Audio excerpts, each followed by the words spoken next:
গুরুদেবের করুণায় যদি তোমার হৃদয়ের মধ্যে, তবেই শ্রী চৈতন্য চরিতামৃত আস্বাদন হবে, নইলে হবে না। এত সোজা কথা নয়। ভগবান লাভ করা আর ঈশ্বরের তত্ত্বকে লাভ করা যদি এতই সহজ হতো, তাহলে ঘরে ঘরে একটা করে হরিদাস ঠাকুর জন্ম নিত।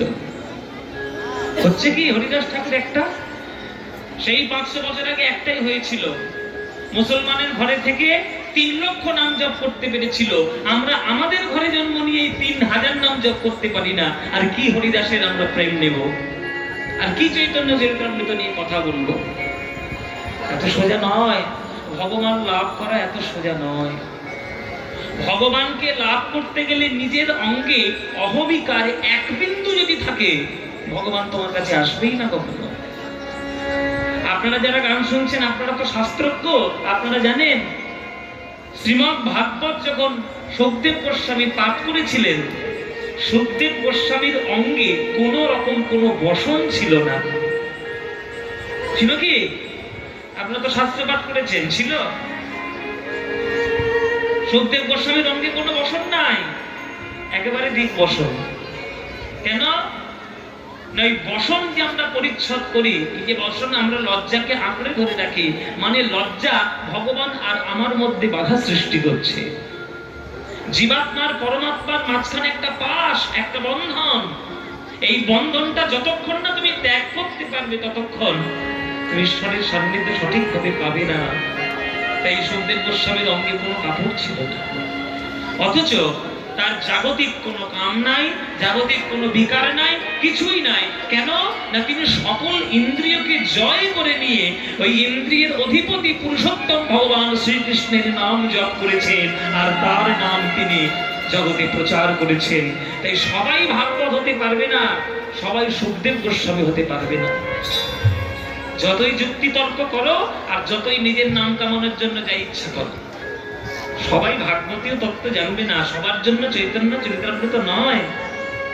চৈতন্য চরিতামৃত যখন রচনা করেছিলেন কৃষ্ণদাস কবিরাজ গোস্বামী, তখন তার প্রায় মর অবস্থা, সে মরতে যাচ্ছে, কেননা একেবারে বৃদ্ধ। তাই তার মধ্যে লেখাই আছে যে আমি বৃদ্ধ চরাতুর লিখিতে কাঁপয়ে কর। হ্যাঁ, মনে কিছু স্মরণে না হয়, না শুনি শ্রবণে, না দেখিয়ে নয়নে, তবু লিখি এ বড় বিস্ময়। গোবিন্দের কৃপা না থাকলে কি এগুলো হয় গো? সবার দ্বারা সব নয়। তাই আপনারা ভাগ্যবান যে আপনারা কলিযুগে জন্ম নিয়েছেন বাংলার মাটিতে, যে বাংলার মাটিতে গৌরাঙ্গ মহাপ্রভু গড়াগড়ি দিয়ে প্রেম রত্ন দান করে গিয়েছে। সেই বাংলার মাটিতে জন্ম নিয়ে যদি গৌর হরিকেই চিনতে না পারলাম, তাহলে জন্ম আমাদের বৃথা বাবা। তাই জন্ম যেন বৃথা না হয়, জন্ম যেন সার্থক হয়। তাই আপনারা গৌর হরির নাম প্রাণ ভরে গ্রহণ করবেন। তাই আজকের আমরা চৈতন্য চরিতামৃত থেকে আস্বাদন করব লীলা। যাদের বাড়িতে চৈতন্য চরিতামৃত আছে, খুব ভালো কথা। যদি না থাকে, একটা ছোট্ট চৈতন্য চরিতামৃত কিনে নেবেন। কিনে নিয়ে সেই চৈতন্য চরিতামৃতের অংশগুলো পড়বেন। দেখবেন যে প্রেম প্রতিষ্ঠা করতে গেলে কতটা আত্মত্যাগ করতে হয়, আর কতটা ভজনীয় সাধনে উত্তীর্ণ হতে হয়, তবেই প্রেম সম্পত্তির হৃদয় ধারণ করা যায়। তাই মহাপ্রভুকে দেখলে কি হয়? আনন্দ হয়। আনন্দ লীলাময় বিগ্রহায়, শ্লোকের মধ্যে বলছেন যে আনন্দ লীলাময় বিগ্রহায়। মহাপ্রভুকে দেখলে আনন্দে হৃদয় ভরে যায়। কেন? হেমাভ দিব্যচ্ছবি সুন্দরায়। তার রূপ কোটি কোটি সোনার উজ্জ্বলতাকে পর্যন্ত জয় করেছে। হেম, হেম মানে সোনা। হেম আভ মানে হেমের, সোনার যে আভা, সোনার যে রূপ, সোনার যে চাকচিক্য, সেই সকল চাকচিক্যকে কোটি কোটি সোনার রূপকেও জয় করেছে আমার মহাপ্রভুর অঙ্গের রূপ। হেমাভ দিব্যচ্ছবি সুন্দরায় তস্মৈ মহাপ্রেম রসপ্রদায়। মহাপ্রভু একটা জিনিস দিতে এসছেন কলিযুগে, কি? মহাপ্রেম। প্রেম দিতে এসছেন মায়েরা। আপনি বিভিন্ন দেবদেবীর কাছে যাবেন, বিভিন্ন রকম সুযোগ সুবিধা পাবেন। লক্ষ্মীর ডাকলে ব্যাংকের টাকা বাড়বে, বিশ্বকর্মাকে ডাকলে কলকারখানা ভালো হবে, গণেশকে ডাকলে ব্যবসা ভালো হবে, সরস্বতীকে ডাকলে বিদ্যে বুদ্ধি ভালো হবে, এইরকম বিভিন্ন ক্যাটাগরিতে বিভিন্ন দেবদেবী বসে আছে। কিন্তু সকল দেবদেবীর কাছে যান আর গিয়ে হাত জোড়ো করে বলুন, হে দেবতা, হে দেবী, আমি কিচ্ছু চাই না, আমি কেবলমাত্র রাধা গোবিন্দের প্রেম চাই। কারোর ক্ষমতা আছে দেবে? কারোর ক্ষমতা নাই। সে ক্ষমতা একমাত্র আছে কার? আমার নদের নিমান, আমার গৌরাঙ্গ মহাপ্রভু।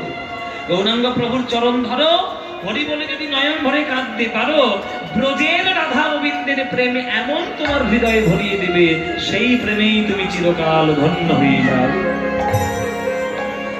তাই মহাপ্রভুকে ডাকতে হবে মায়েরা। তাকে দেখলে আনন্দ হয়। তিনি আমাদের প্রেমের স্বরূপ, তিনি আমাদের সকল ঊর্ধ্বে পঞ্চম পুরুষার্থ প্রেম আমাদেরকে প্রদান করে গেছেন। তাই যেখানে পারবে, সময় পাবে, যখনই সময় পাবে, ঘরে বাইরে যখন ইচ্ছা হবে তখন গৌর গৌর বলবে। ভজ গৌরাঙ্গ কহ গৌরাঙ্গ লহ গৌরাঙ্গের নাম দে। ভজ গৌরাঙ্গ কহ গৌরাঙ্গ লহ গৌরাঙ্গের নাম দে। ভজ জন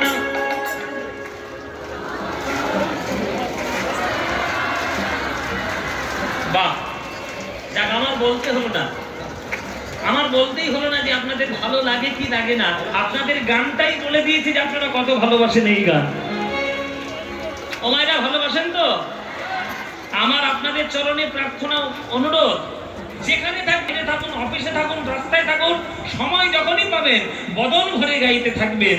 ভজ গৌরাঙ্গ কহ গৌরাঙ্গ লহ গৌরাঙ্গের নাম দে। বলো ভজ।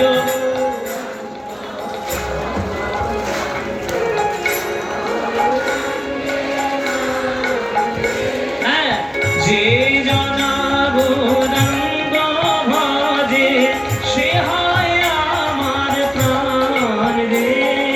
যে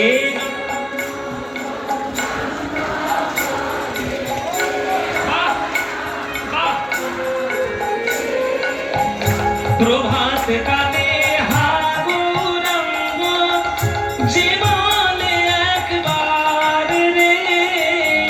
প্রভাত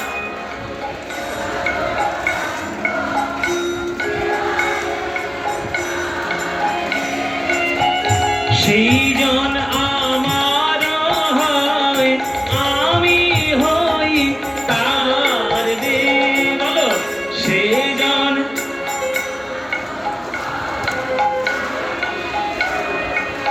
বাহ, খুব সুন্দর। এবার হাত তুলে ভজ গৌরাঙ্গ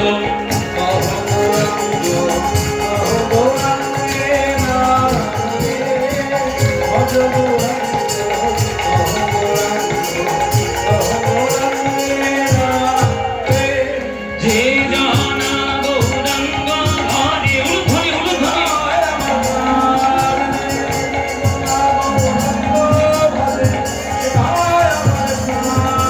ভজ গৌরাঙ্গ কহ গৌরাঙ্গ লহ গৌরাঙ্গের নাম।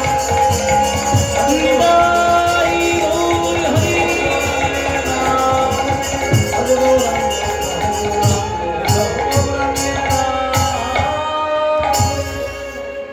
বলো, আনন্দ হয়েছে? হয়েছে আনন্দ? এই আনন্দ কোথাও পাবে? এই আনন্দ পেতে গেলে প্রতি বছর এইখানে কীর্তন শুনতে আসতে হবে। প্রতি বছর আসবেন তো? আপনারা সবাই আসবেন তো? হ্যাঁ, আমাকে আসতে হবে। সেরেছে, এখন থেকে বায়না করে দিচ্ছে আমাকে। আমার প্রভু কৃপা যদি করে, আমার সময় সুযোগ যদি হয়, এখন তো নানান কাজে ব্যস্ত আছি মায়েরা, আপনারা তো জানেন। সারেগামাপায় চ্যাম্পিয়ন হয়েছি মানে অনেক কাজ অন্য ধরনের করতে হয়। তো সময় সুযোগ যদি হয় আর প্রভু যদি টানে, আমি নিশ্চয়ই আসবো, কথা দিয়ে গেলাম।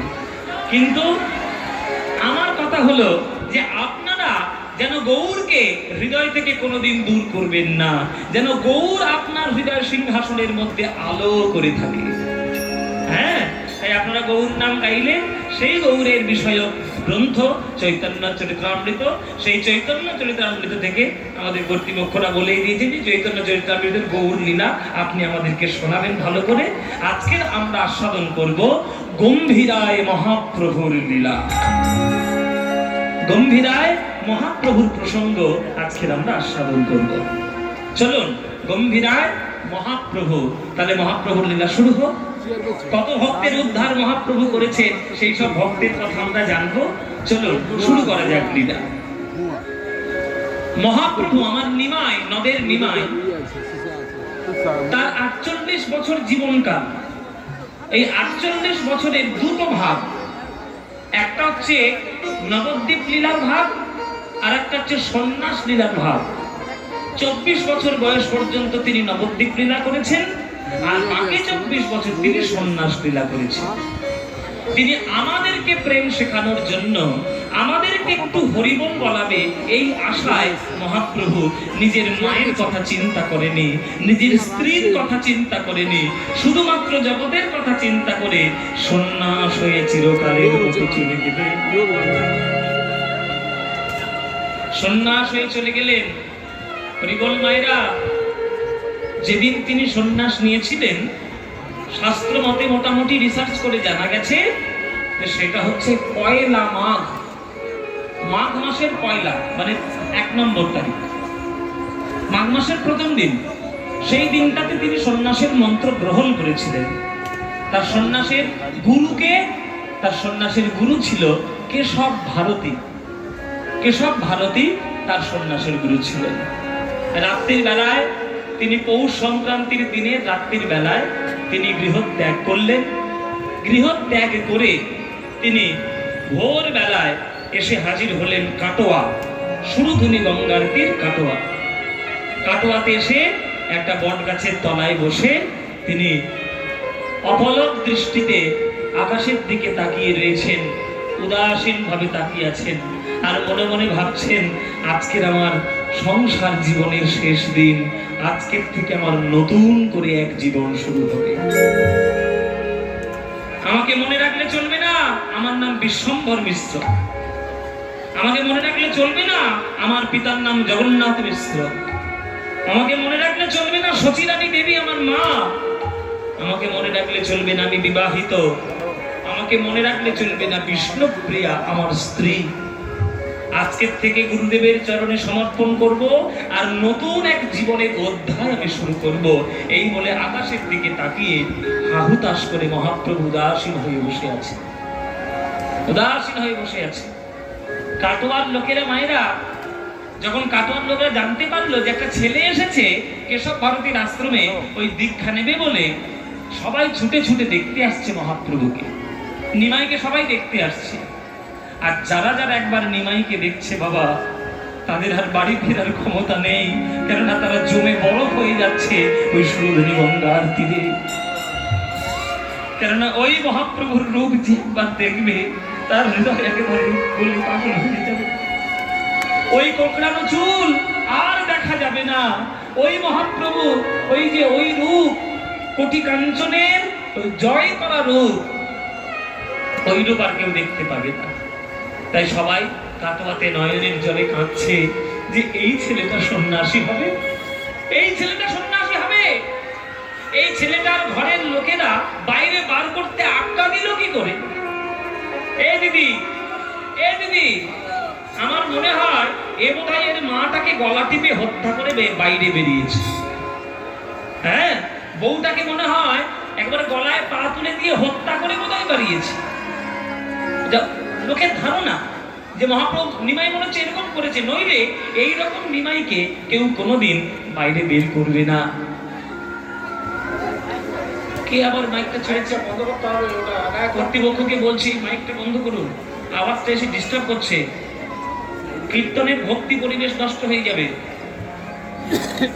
মাইক যারা বাজাচ্ছে ওই পুতুল নাচ বোধহয় কিছু একটা হচ্ছে এখানে, মাইকটা বন্ধ করতে হবে। বেরিয়েছে, নইলে এমন সোনার টুকরো ছেলেকে কে বাইরে বাইরে সন্ন্যাসী হওয়ার জন্য কে আজ্ঞা দেবে? কেউ আজ্ঞা দিতে পারে না, কেউ দিতে পারে না।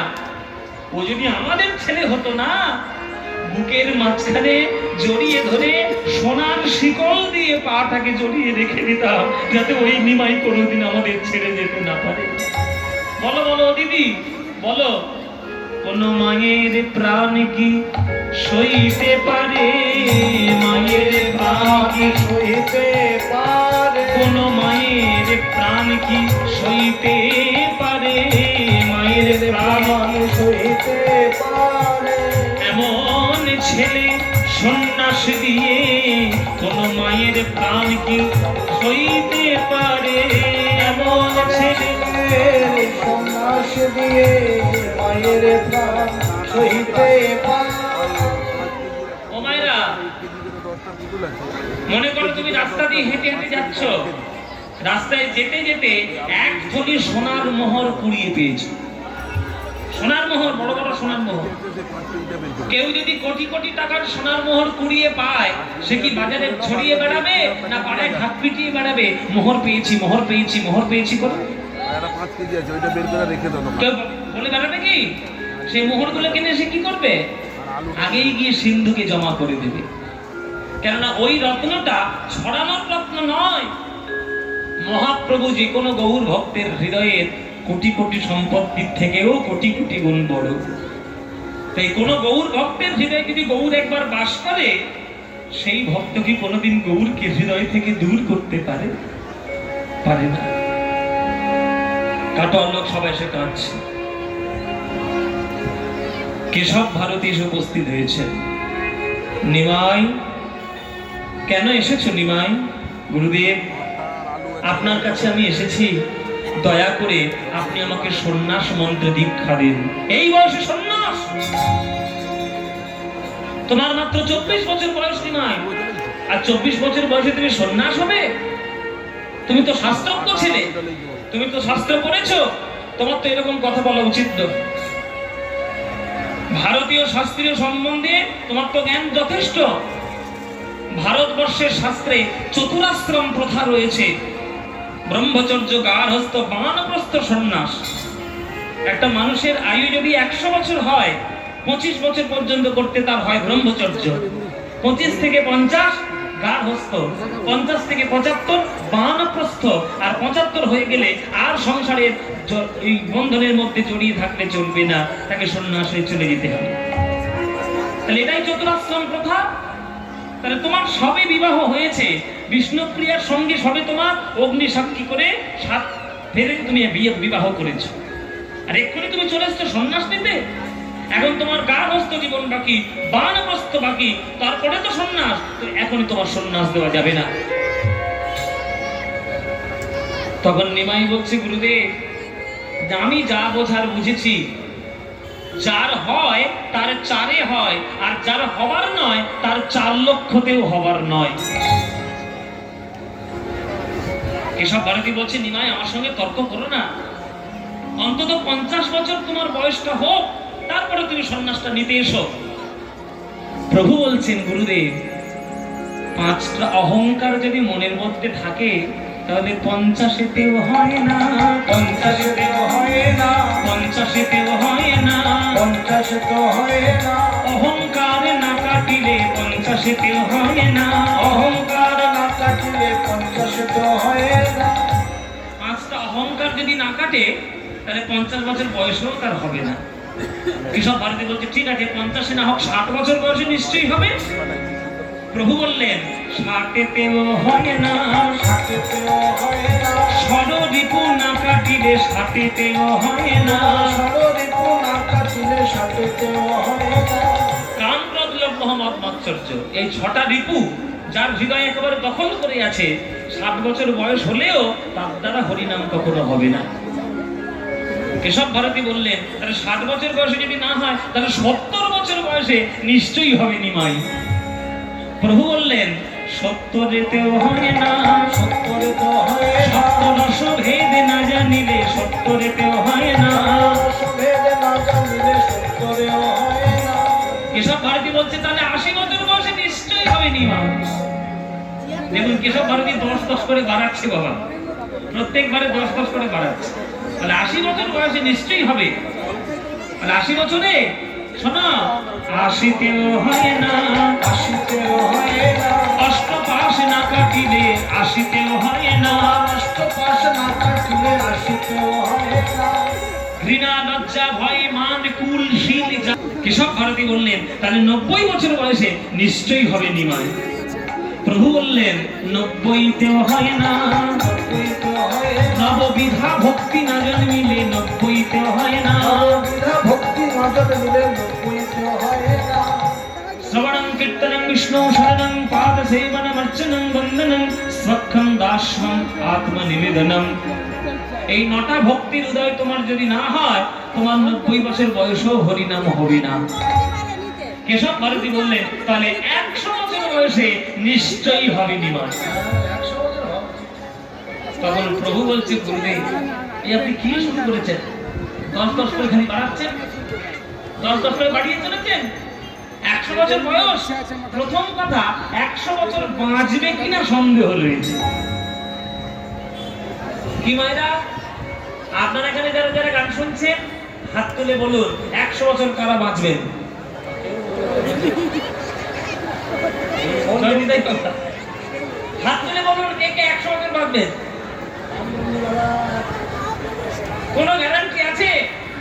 কোনো গ্যারান্টি নাই। আমরা কেউ কোনোদিন বলতে পারবো না 100 বছর বাঁচবো। যদিও বা বাঁচার ইচ্ছে ছিল, ওই মুখ পড়া করোনা এসে আরো সর্বনাশ করেছে, তাই না? ফুসফুসি ডাউন করে দিয়েছে। তাহলে ফুসফুসি আমাদের ডাউন হয়ে গেছে। এই ফুসফুসি নিয়ে, ঝাঁঝরা ফুসফুসি নিয়ে আমরা কি করে 100 বছর বাঁচবো? তাহলে 100 বছর বাঁচবো কিনা প্রথম কথা সন্দেহ রয়েছে। আর দ্বিতীয় কথা, যদিও বা 100 বছর এসে বেঁচে যায়, তবুও তার দ্বারা হরিনাম হবে না। কেন?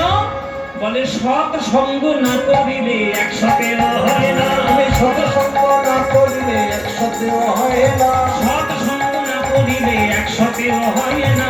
সৎসঙ্গ না করিলে 100তেও হয় না। এটা একটা গুরুত্বপূর্ণ ব্যাপার বাবা। 100 বছর বয়স হয়ে গেছে, তবুও সে সৎসঙ্গ জীবনে করেনি। লোকের পরনিন্দা পরচর্চা, কি করে লোকের সর্বনাশ হবে, কার ঘরে গিয়ে বোম মারবে, কার গিয়ে খুন করবে, এই সমস্ত চিন্তা তার 100 বছর বয়সও হচ্ছে। তাহলে তার দ্বারা কি হরিনাম হবে? হবে বাবা? বাবা কি সম্ভব? তাহলে 100 বছর বয়স হয়ে গেছে, তুমি সৎসঙ্গ এখনো করলে না, তোমার দ্বারা 100তেও হরিনাম হবে না। তখন কেশব ভারতী বলছে তাহলে 100 বছর বয়সে না হোক, 110 বছর বয়সে নিশ্চয়ই হবে। বলে 100 বছর বাঁচবে কিনা সন্দেহ, 110 যদিও বা বেঁচে যায় তবুও হবে না। বলে কেন হবে না? বলে দশেন্দ্রিয় না কাটিলে 110 হয় না। দশেন্দ্রিয় না কাটিলে 110 হয় না, দশেন্দ্রিয় না কাটিলে 100তেও হয় না। দশেন্দ্রিয় না কাটিলে 100তেও হয় না। 10 ইন্দ্রিয় কাটলো না, 110ও হবে না। 10 ইন্দ্রিয় কি কি? চক্ষু কর্ণ নাসিকা জিহ্বা ত্বক মুখ পাদ পানি পায়ু উপস্থ। এই 10টা ইন্দ্রিয়ের বন্ধন যদি তুমি কাটাতে না পারো, তাহলে কিন্তু 110 বছর বয়সেও হবে না। তখন কেশব ভারতী বলতে, শোনো নিমাই, আমার শেষ কথা, 120 বছর বয়সে নিশ্চয়ই হবে। প্রভু বললেন 120এও হয় না, 120 হয় না, 120এও হয় না, 120 হয় না। বিষয় বিষ না কাটিলে। হরি বল হরি বল। বিষয় বিষ, 120 বছর বয়স হয়ে গেছে, মরতে যাচ্ছে, মরণের বিছানায় শুয়ে আছে, বৈষ্ণবরা এসেছে, বুকে গীতা রেখেছে, তুলসী পাতা রেখেছে, আর বলছে 120 বছর বয়স, সারা জীবন রোজগার করেছিস, এবার যাবার সময় হয়েছে, এবার একটু হরি বল বল বাবা, হরি বল বল। সেই 120 বছর বয়সে মরণের বিছানা ছেড়ে উঠে বলছে, না এখন আমার 2 বিঘে জমি পাওনা আছে, কবে পাবো বলো? তাহলে 120 বছর বয়সেও যদি তার বিঘে জমির কথা মনে পড়ে, গোবিন্দের কথা উচ্চারণ করতে না পারে, তাহলে 120 বছর বয়স হলেও বিষয় বিষ না কাটিলে 120 হয় না। বিষয় বিষ না কাটিলে 120 হয় না, বিষয় বিষ না কাটিলে 120 হয় না। বিষয় বিষ না কাটিলে 120 হয় না। কেশব ভারতী হাত জোড় করে বলছে, আমার ঘাট হয়েছে নিমাই, আমার অন্যায় হয়ে গেছে, তোমার সঙ্গে তর্ক করতে যাওয়াটা আমার ভুল। ঠিক আছে, আমি তোমায় দীক্ষা দেব সন্ন্যাস মন্ত্রে। যাও, মধু পরামানিকের কাছ থেকে মুন্ডন করে এসো। মুন্ডন মানে কি মায়েরা? ও, আপনাদের দেশেও নেবা বলে? আমি ভাবছিলাম মেদিনীপুরে হয়তো অন্য কিছু বলে। আমাদের দেশে বলে নাড়া। নাড়া হয়ে গেছে, হ্যাঁ, নেড়া। তাহলে মুন্ডন না, কেন না? মুন্ডন না করলে তো হবে না। তা তুমি মধু পরামানিকের কাছ থেকে মুন্ডন করে এসো। পরামানিক মানে কি বাবা? যা, পরামানিক মানে হচ্ছে নাপিত। যারা নাপিতগিরি করে, নাপিতগিরিটা যাদের উপার্জন এবং জীবিকা, তাদেরকে বলা হয় পরামানিক। আচ্ছা, এখানে একটা আশ্চর্যের বিষয় হলো যে মধু ছাড়া কাটোয়াতে কি তখন আর কোনো নাপিতই ছিল না? প্রভুকে মধু পরামানিকের কাছেই পাঠাতে হবে। এটা হচ্ছে কেশব ভারতীর কায়দা। কেননা কেশব ভারতী জানে মধু পরামানিক বিনা পয়সায় কারোর মাথায় খুল ঠেকায় না। আর নিমাই যখন ঘর থেকে বেরিয়েছে, পকেটে করে নিশ্চয়ই কোনো পয়সা নিয়ে আসেনি। তাহলে পয়সা দিতে পারবে না, মুন্ডন হবে না, আমাকে দীক্ষাও দিতে হবে না। এগুলো কেশব ভারতীর চালাকি। কিন্তু যতই ভক্ত চালাকি করুক না কেন, অন্তর্যামী ভগবানের কাছে কি ধরা পড়ে যাবে না? আজকে গৌরাঙ্গ মহাপ্রভু এসেছেন মধু পরামানিকের কাছে। এ মধু, মধু, এ মধু। কে? ঠাকুর নাকি? বলো ঠাকুর, কি দরকার? এ মধু, গুরুদেব আমাকে বলে পাঠিয়েছে তোর কাছে একটু মুন্ডন করাতে, আমাকে একটু মুন্ডন করিয়ে দিবি বাবা। মধু পরামানিক বলছে, দেখো ঠাকুর, গুরুদেব বলুক আর যেই বলুক, আমার একটা বদনাম আছে, ভালো করি মাভতেন, আমি কি তোমার পর? আমি নিশ্চয়ই মুন্ডন করাবো ঠাকুর, পয়সাটা আগে দাও। পয়সা দাও। হাঁ করে দেখছো কি? পয়সা দাও। এটাও কিরকম হাঁ করে তাকিয়েছে। পয়সাটা আগে দাও, তারপর মুন্ডন করাবো। ওই যে মা, আমার দিকে বেশি তাকিও না, পয়সাটা দিয়ে তারপর কথা বলো। তখন প্রভু বলছেন যে দেখ মধু, ঘর থেকে যখন বেরিয়েছিলাম আমি তো আর সোনা দানা টাকা পয়সা কিছু নিয়ে আসিনি। পয়সা আমি দিতে পারলাম না বাবা। পয়সার পরিবর্তে তোকে আমি একটা কথা দিয়ে গেলাম, তোকে আমি ভব নদী পার করে দেব। তোকে আমি ভব নদী পার করে দেব। মধু পরামানিক ভেবেছে যে তমলুকের পাশে যেমন গঙ্গা নদী আছে, তেমন বোধহয় ভব বলে কোন একটা নদী আছে, সেই নদীতে বোধহয় পারাপার হয়। ও ঠাকুর, গলায় তোমার বইতে, আর তুমি নাবিকগিরি করো? বলে হ্যাঁ রে, হ্যাঁ আমি নাবিকগিরি করি। একবার তোকে পার করিয়েছিলাম যখন ছিলে মাতৃ জঠরে, ঊর্ধ্বপদে হেঁট মুন্ডে, আর বলেছিলে হে গোবিন্দ গর্ভ যন্ত্রণা থেকে মুক্তি দাও। সেই দিন মুক্ত করেছিলাম মধু।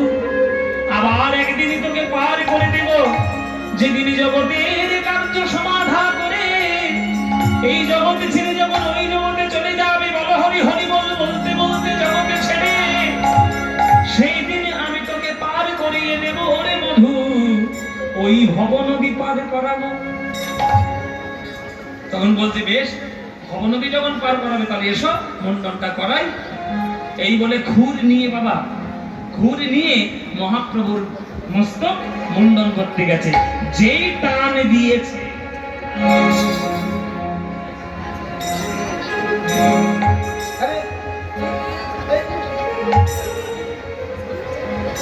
ও মায়েরা, যতবার টান দেয় সে খুর আর কিছুতে চুল কাটে না, স্লিপ খেয়ে বেরিয়ে যাচ্ছে। মধু বলল, আমি তো এক্ষুনি ধার দিয়ে নিয়ে এলাম, চুল কাটছে না কেন? খুরের মধ্যে ভূত তো ধরলো নাকি রে বাবা? ও ঠাকুর, চুল কাটছে না কেন? তখন প্রভু বলছে, তুই তো একটু আগে বললি তুই নাকি বামুনের নাপিত। বামুনের নাপিত হয়েছিস, আর এটা জানিস না বামুনের মাথায় হাত দিতে গেলে বামুনের পায়ে আগে হাত দিতে হয়। ও হ্যাঁ, ঠিক ঠিক ঠিক, ভুল হয়ে গেছে।